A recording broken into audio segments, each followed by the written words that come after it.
In His Shadow by meniekeime, Chapter 33. There goes nothing. Warning, there will be violence in this chapter. Draco's point of view. I was looking around the Great Hall, having a bad feeling in my stomach. Normally, people would be making plans for this nice March weather, planning to hang out by the lake or walk the streets of Hogmoss.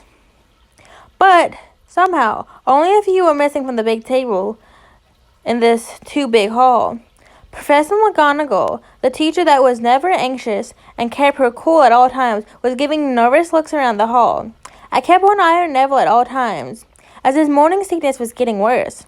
I didn't want anything to happen to him. Over the meal, I checked my wand several times, sharing looks with Blaze and Pansy, who seemed as agitated as I was. I suddenly felt a shock going through my body, and Neville jumped into my lap. Several other people started searching for human contact, grabbing each other. Some even screamed. But I knew I had to keep my cool. For Harry, for Neville, and for the school. As planned, Pansy took Neville from me so I could stand up and quickly check the situation. Other people were trying to understand what was going on. The room was completely silent. No one moved. The candles went out, the room got cold. It seemed that the sun had decided to lose its power as the room got even darker, taking on a red aura. You know what I want. Bring it to me, and I might spare the traitors that are under your people. The voice was dark, evil, and I could feel it in me. Voldemort was here, ready to destroy us all. Draco, what's going on? I heard someone ask me. What does he want? Another one asked. Some students started screaming. I heard a few children cry. My brain stopped. I had no idea what the Dark Lord wanted. I didn't know if it was really able to lead all those people. No, they are still children. Into a battle against the darkest, most evil wizard and witches of this generation, I suddenly felt a hand on my shoulder. Draco, are you okay? Should we? Neville had run away from Pansy and was trying to comfort me while he was trembling himself. Everything will be fine, Neville. I told him, kissing his forehead like I had done often with Harry. Did Harry know what was going on? Was he feeling my inner fear, making him scream on the inside? Was he scared like we were? I needed to collect myself for Harry, for Neville, for the students of this school. I looked into the Great Hall, letting Neville go. Voldemort is here. He won't leave until we put this school into ashes. But Hogwarts is our home, our safe place, and we are going to fight for it. I tried to hold an encouragement speech, keeping my voice steady. What should we do, Mr. Malfoy? Professor McGonagall asked, her wand ready. Wait, someone was missing from this group. Porphyrius Tophilus. I heard it from my right side, and a white light passed me, and I heard a toot behind me near the doors to the big hall. I whipped around looking at who was hit by the spell that was most likely meant for me. But I found that I was wrong. The caster had hit their target. Dumbledore was lying on the ground, hit by a spell. Cast by... Who cast the spell? You're not leaving. You destroyed my family. Forced one of my brothers to leave and not look back.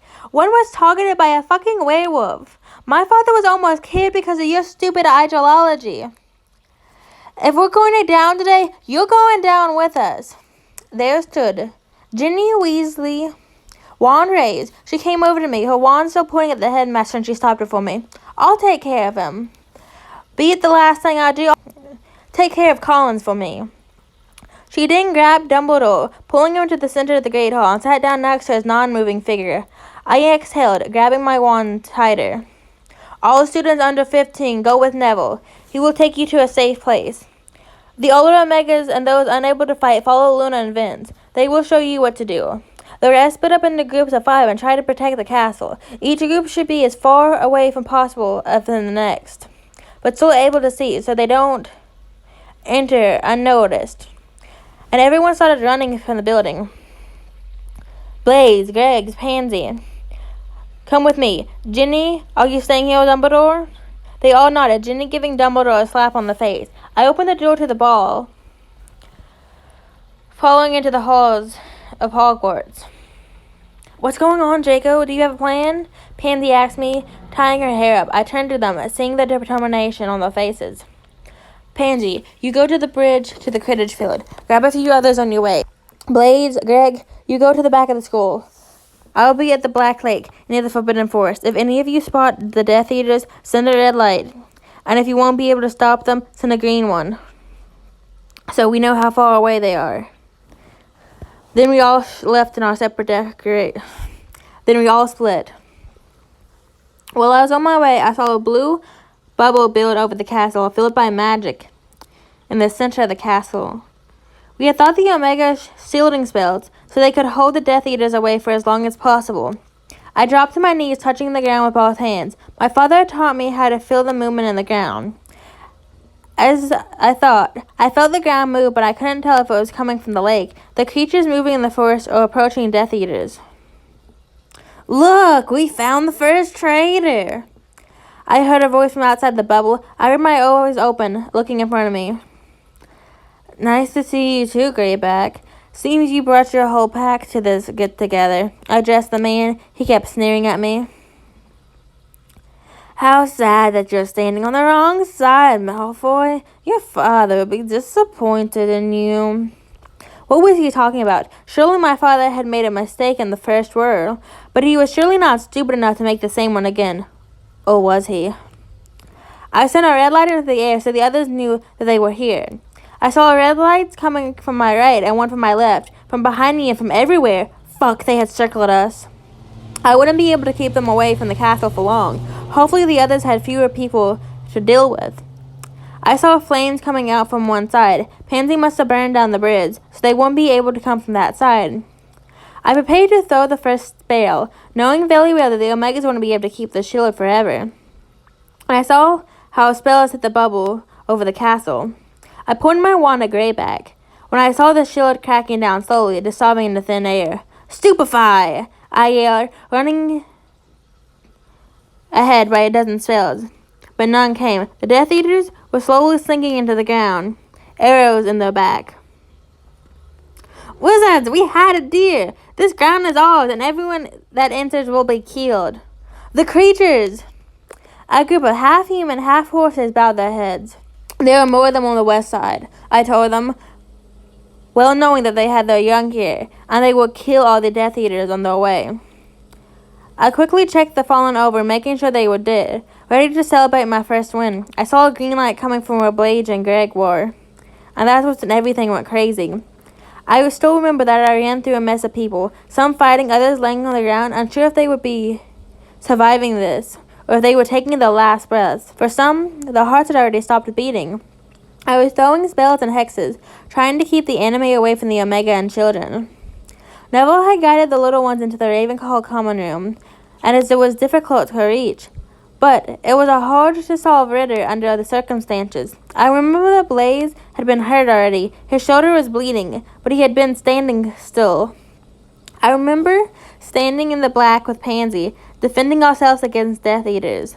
They were about to enter the school when they suddenly ran away back to the forest that wasn't owned by the creatures. What's going on? I asked the others, wiping blood and sweat from my face. We were all baffled.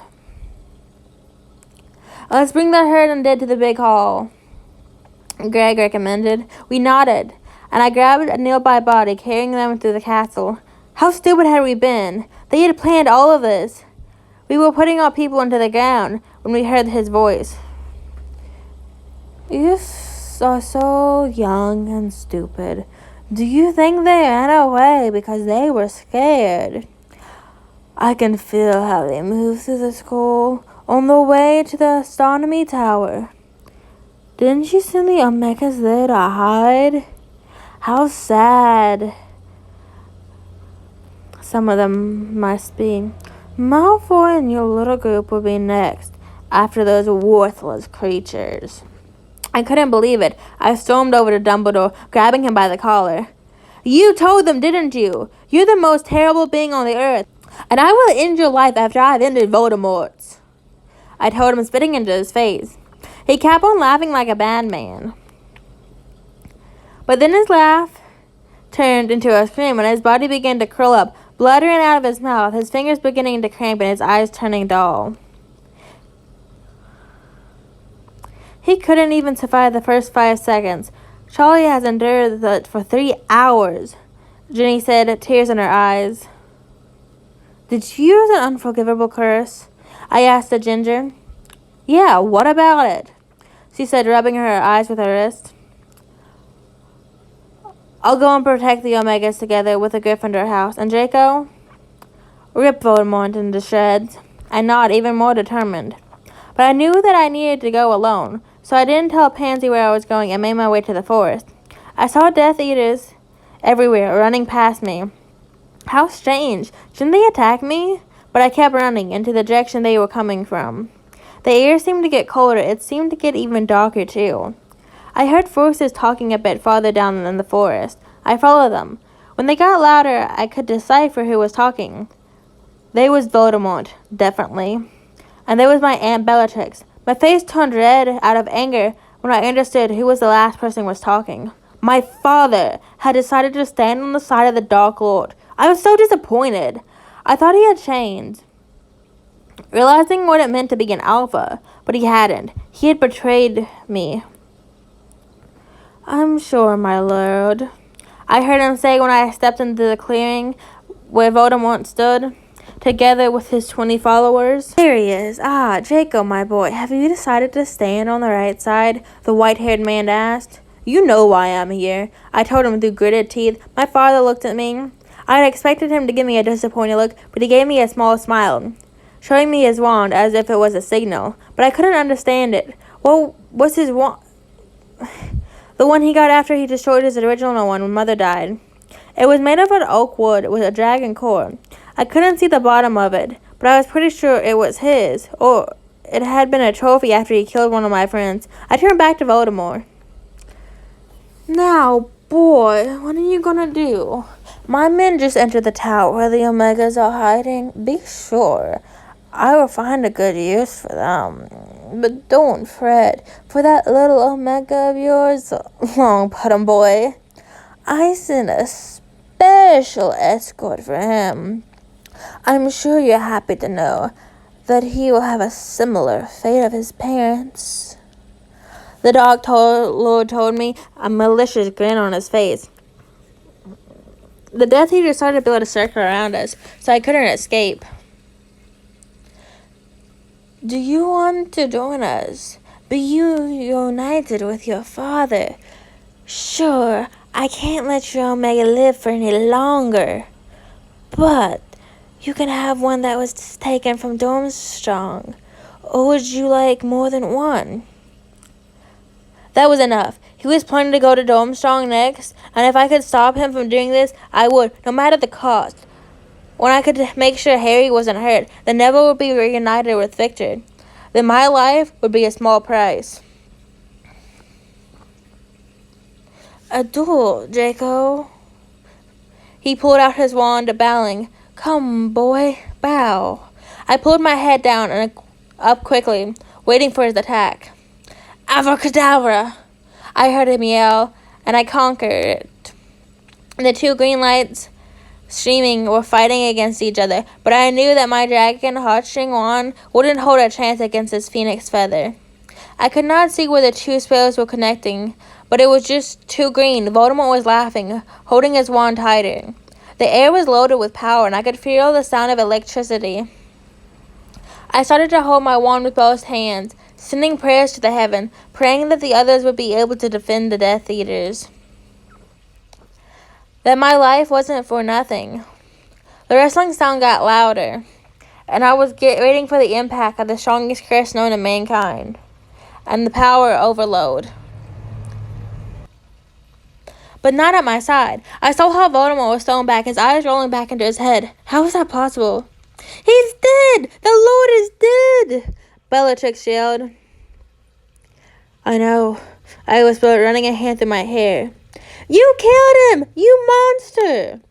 She screamed, coming after me. She and her people came running to me, and I tried to escape. I didn't look back, I just ran.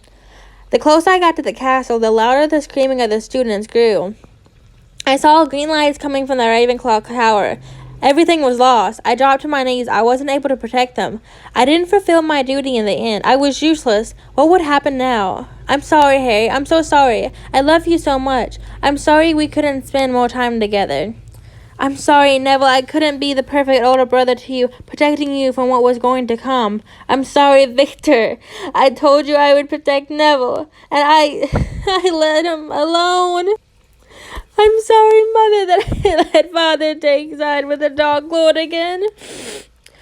Bellatrix had reached me, screaming like crazy. Father was close behind her, pulling her back, but he couldn't stop her. I saw the green light form at the tip of a wand that would soon hit me. I held up my wand for the last duel, but I was never able to say the spell.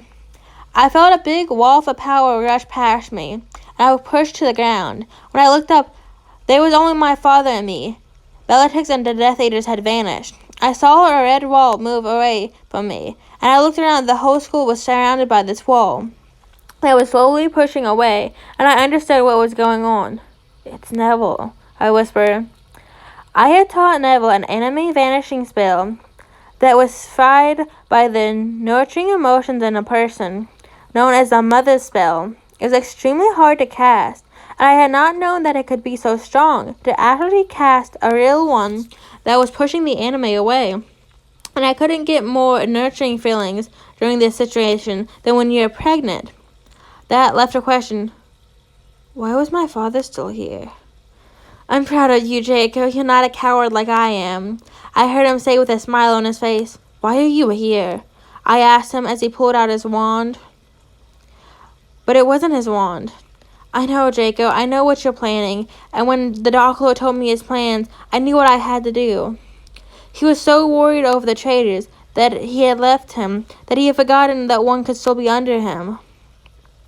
I felt a weight drop in my chest. You switched the wands. You didn't. Betray you? No, I couldn't, Draco. I just couldn't. He said, opening his arms, and I fell into them exhausted from the fight, the constant fear, the happiness, the anxiety of what happened to my friends. End of chapter 33.